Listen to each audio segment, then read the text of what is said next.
nós estamos fazendo a discussão do sistema financeiro de habitação, caso de cumprimento de sentença de um contrato que foi feito nos anos 90. Na aula passada, eu disponibilizei essa planilha aqui para os assinantes da comunidade de perícia bancária. O que ela tinha?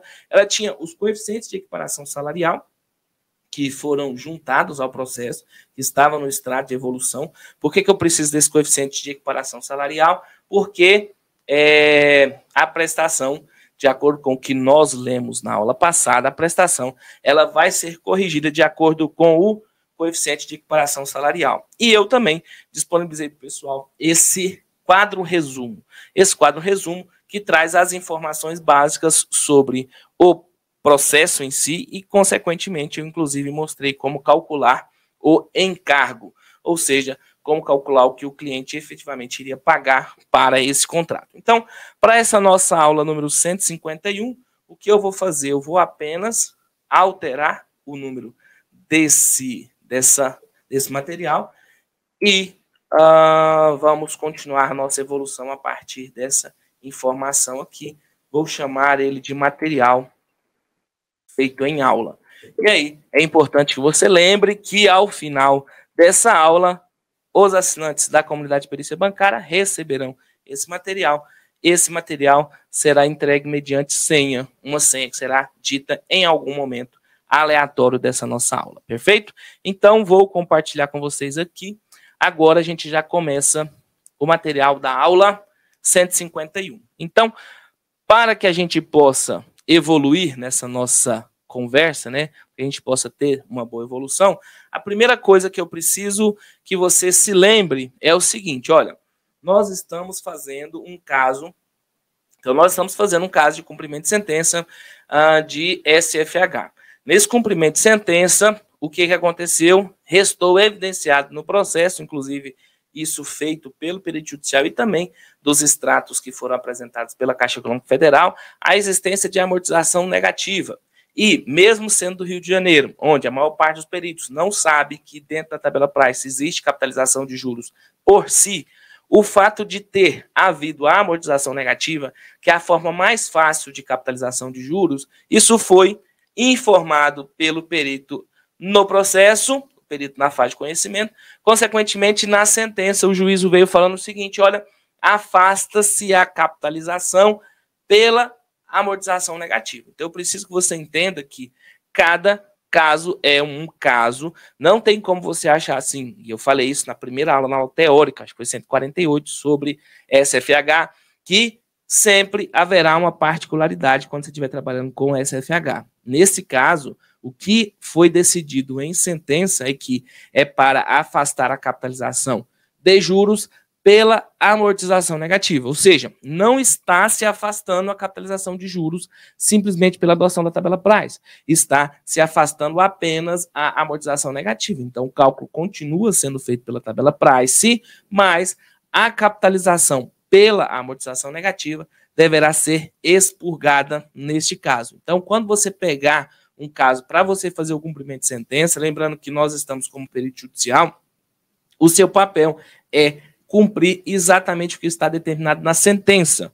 Se o juiz determinou que iria apenas retirar a capitalização pela prática da amortização negativa, você não irá adotar, porque normalmente, né, o que acontece? A gente, principalmente as pessoas que são mais jovens, né, mais jovens na perícia, a pessoa fala, olha, a partir de agora, como o juiz mandou afastar a capitalização, eu preciso encontrar um regime que remunere o capital de forma simples. Não é esse o caso aqui. A gente vai apenas cumprir o que está na sentença, e a sentença determinou apenas o expurgo da amortização negativa. Fique atento a isso, para você não ultrapassar o que o juiz determinou por estar afoito.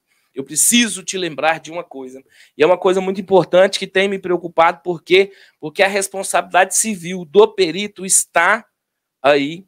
Tem gente já começando a ser processado por causa desses erros, e a gente tem uma regra que está lá no artigo 158 do Código de Processo Civil, que a maior parte das pessoas acaba esquecendo dessa regra, que ela fala o seguinte, olha, o perito que por dolo ou culpa causar prejuízo à parte, além de poder ficar inabilitado por até 5 anos, deverá ressarcir o dano que causou a parte.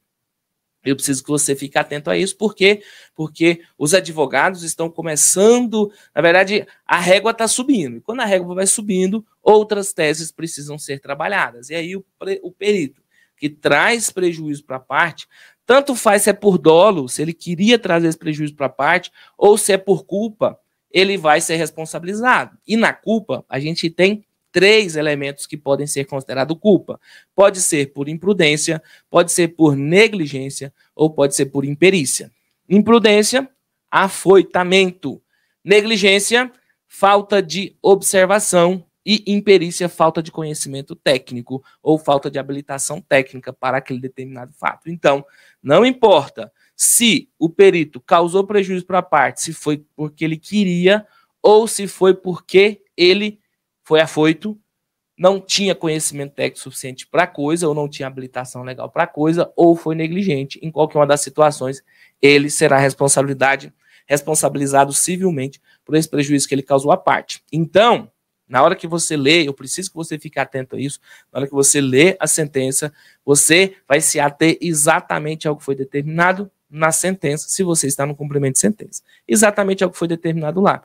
No caso, se o juiz determinou apenas o afastamento da capitalização de juros pela amortização negativa, é exatamente isso que nós faremos nesse nosso trabalho de hoje, perfeito? Então, vamos partir lá para a nossa planilha para você visualizar exatamente como que ficou essa situação. Então, nós estamos em um contrato de instrumento particular de mútuo, o plano de reajuste é PSCP, tabela price, fator do SES 0,15, foi determinado no próprio, na própria tabela. O valor de compra do bem, 2.742 cruzeiros, na época, taxa de 10,5% ao ano, taxa nominal de 10%, 10,5% ao ano, 0,875 ao mês. Data de assinatura do contrato é 31/5 e o vencimento vai acontecer sempre no último dia do mês, tá? É importante que você entenda que são 240 meses. O coeficiente de atualização do saldo devedor será o IRP, índice de reajuste da poupança, não de remuneração da poupança, índice de reajuste da poupança. E o coeficiente de atualização da prestação é o PES-CP, ou seja, o coeficiente de equiparação salarial.